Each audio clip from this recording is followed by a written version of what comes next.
Absolutely. Well, the DA has spent a significant amount of time building strong and credible relationships in Washington, D.C. Good evening, guys. Good evening once again. Welcome to South Africa Lately, a channel that discusses South African trendy news. We do, however, grab here and there from international news. When it is trending enough to be brought here, please do understand that I'm not a politician. I do not have deep knowledge in politics. However, I am a South African citizen who's also a voter, and I do believe that my views count when it comes to political affairs of our super gorgeous country. I am just going to read this to you. I'm just going to read the caption only. And to read, the presidency condemns the Democratic Alliance harassment of President Cyril Ramaphosa's special envoy to North America, Mr. Jonas Mcebisi. So I'm just going to read only that caption, guys, so that we understand what is happening. And yeah, just to summarize the whole thing, Mcebisi Jonas was supposed to go to the US as a special envoy, and according to the news that I'm seeing, there was going to be trade talks, and South Africa was supposed to be part of that. And Mcebisi Jonas was also part of that envoy, and he was denied visa, I think, around May, according to the Democratic Alliance and the news that is making round. So all political parties, including the Democratic Alliance, are saying we need answers from the president, because he knew about this as early as May and did not say anything and did not do anything and did not even put a replacement for Mcebisi Jonas. But there is something that I picked up from the Democratic Alliance's side as Emma Powell was being interviewed, I think, by Newsroom. I'm going to share that video clip with you. I saw that the Democratic Alliance, in all the posts that they are sharing, they are sort of like gloating. I don't know, it's giving, I'm not on anybody's side for that matter, but it's giving the energy of, yeah, you know, we know what we did when we went to the US. We know what we did, and the president also knows what they did, and the plan is coming together. When Mcebisi Jonas is being denied that visa, it's like, no, the plan is coming together.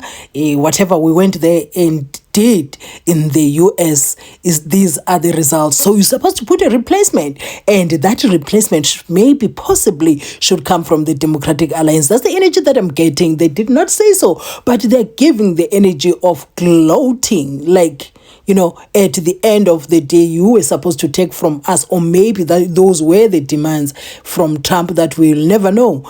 And the president maybe did not give in to those demands, and now we see Mcebisi Jonas that did not go to the US, and the Democratic Alliance is out there gloating. Have you ever felt like the Democratic Alliance is a part of the US, some sort of umkukunyana in South Africa of the US, and the US being that fairy godmother, or maybe, what can I call it, or maybe that spirit that spirit that is for the idlos, man, like the US is that ancestor that is working behind the scenes for the Democratic Alliance. Whether that is good or bad, I don't know, but I'm just sharing my own views, that is giving that energy that the DA in South Africa is a part of the USA, and the USA is the mother figure, or the guardian angel, or the fairy godmother for the Democratic Alliance, spinning things for them so that at the end of the day things work for them. It is that I'm still going to share that a clip of Emma Powell, but you know what is said? No matter what the DA could have done, no matter what the DA could do, or maybe if you think of any possibility that they could do, if the ANC did what they were supposed to do, which is leading this country and leading it very well, because they also had the support of the majority. We all have the right to vote now. If you feel uncomfortable with the Democratic Alliance, you would stick with the ANC, and there would be no reason to leave the ANC if they did things the way they were supposed to do. You know, when we talk like this, sometimes people think like we want to attack the ANC for nothing. I'm talking like an ANC member. Are you hearing me? But I refuse to have my mouth sealed and not talk about the things that we see. More than anything, it is very painful to stick on the truth and be able to criticize the ANC regardless. Do you understand what I'm saying? And now the criticism of the ANC has to go to the next level. Take us as voters taking a decision that is best for the country. Do you get what I'm saying? We are not blind. When I tell people that I'm an ANC member, it doesn't mean that I'm blind. I'm not seeing the things that are happening. Like my mind is not working. I'm not going to take the decisions that I'm supposed to take. It is not like that. But it is also good, very good to stick with the truth. The ANC has disappointed us. The people who voted for them, they disappointed us. It doesn't make sense to defend the ANC these days. It's very difficult. It is very difficult. More than it being difficult defending the ANC, we have nothing in our hands to use to defend the ANC. They've never given us anything recently. Like these years, we don't have anything. We have no leg to stand on. You see, man, it is like, this whole thing is an entire mess. But then again, that is not the topic. The topic is the DAs out there gloating like on some, daddy denied you the entrance to the US, so what are you gonna do? You gotta find the replacement, and that replacement is gonna come from our side. If I should take it a step higher, they're expecting that, knowing the kind of a person that Trump is, that they are pushing white supremacy at this moment. It is very clear. Pushing white, they're expecting that person to be white and be from the Democratic Alliance. You know what I'm saying? They know what they did. They know what they did. These are the results. They're gloating. And the fact that they went to the US some time ago. So, okay, guys, if you watched up to here before I share that video clip with you, I would like to say thank you for watching my videos. And the next time you bump into my videos, kindly watch my ads in full, as that support really goes a long way. And to those who are already watching my ads in full, guys, ningadinwa nangomso. Absolutely. Well, the DA has spent a significant amount of time building strong and credible relationships in Washington, D.C., with the Trump administration, with advisors at the National Security Council, the State Department, and Congress.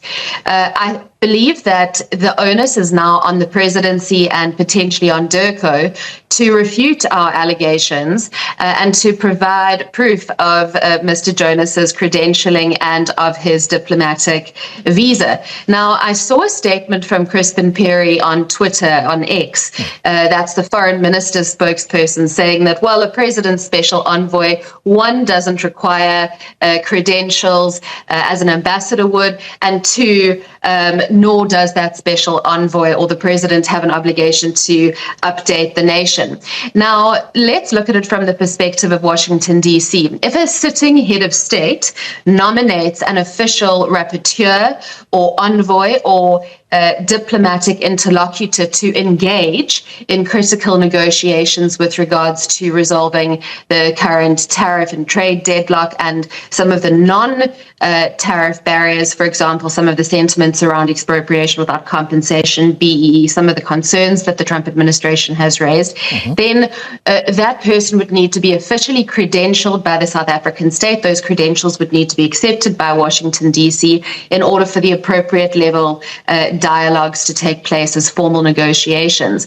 Now, my information is impeccable. It has been cross-referenced across two sources. It comes directly from U.S. administration officials in Washington. And I would call on DIRCO and the presidency to provide us proof of the issuance of Mr. Jonas's diplomatic visa credentialing, and at the very least, a schedule of meetings that he has had with officials in Washington, because what we know is that the formal administration have said, we don't want to engage with Mr. Jonas.